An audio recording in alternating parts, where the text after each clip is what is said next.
हे प्राचीन स्थान तुम्ही वंदन केले का? दंडवत प्रणाम, मी कुशल. आपल्याला घेऊन जातोय श्री क्षेत्र भोगरामला.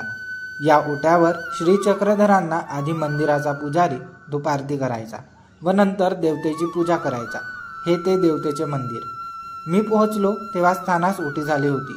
नंतर दुपारच्या पूजा अवसराला मी लीळा आठवून देवाला दीपारती केली.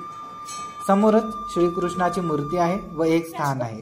हे स्थान म्हणजे संधिस्थान. येथून स्वामी येणं जाणं करायचे. हे स्थान फक्त वर्षातून एकदा म्हणजे कार्तिक पौर्णिमेस वंदन करण्याकरिता उघडलं जातं. हा संधिस्थानाचा मागचा भाग. 10 महिने स्वामींचे इथे वास्तव्य होते. 2 बोने बाया इथे गुंफा करून राहत होत्या.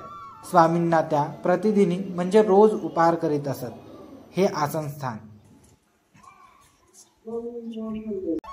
सर्वज्ञ श्री चक्रधर स्वामी तळ्याच्या काठीहून आपल्या श्री चरणाने खडकावर पाणी टाकायचे आणि त्यानंतर त्यावर भिक्षांना ठेवून आरोग्य करायचे. स्वामी इथे असताना कधी अंबाड्या तळ्याच्या काठी, कधी कापूर बावडीच्या, कधी सिंदूर बावडीच्या काठी आरोग्य करायचे.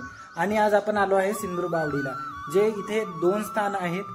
ते म्हणजे एक हे जे आपल्याला पाहायला मिळत आहे आणि एक स्थान आहे हे. असे 2 स्थान आपण इथे वंदन करायला आलो आहोत. स्थानाला सुपारी व खिशात असलेले काही पैसे वाहून विडा केला आणि निरोप घेतला. देवाला प्रार्थना केली, देवा मला तुझी पुन्हा भेट घडव.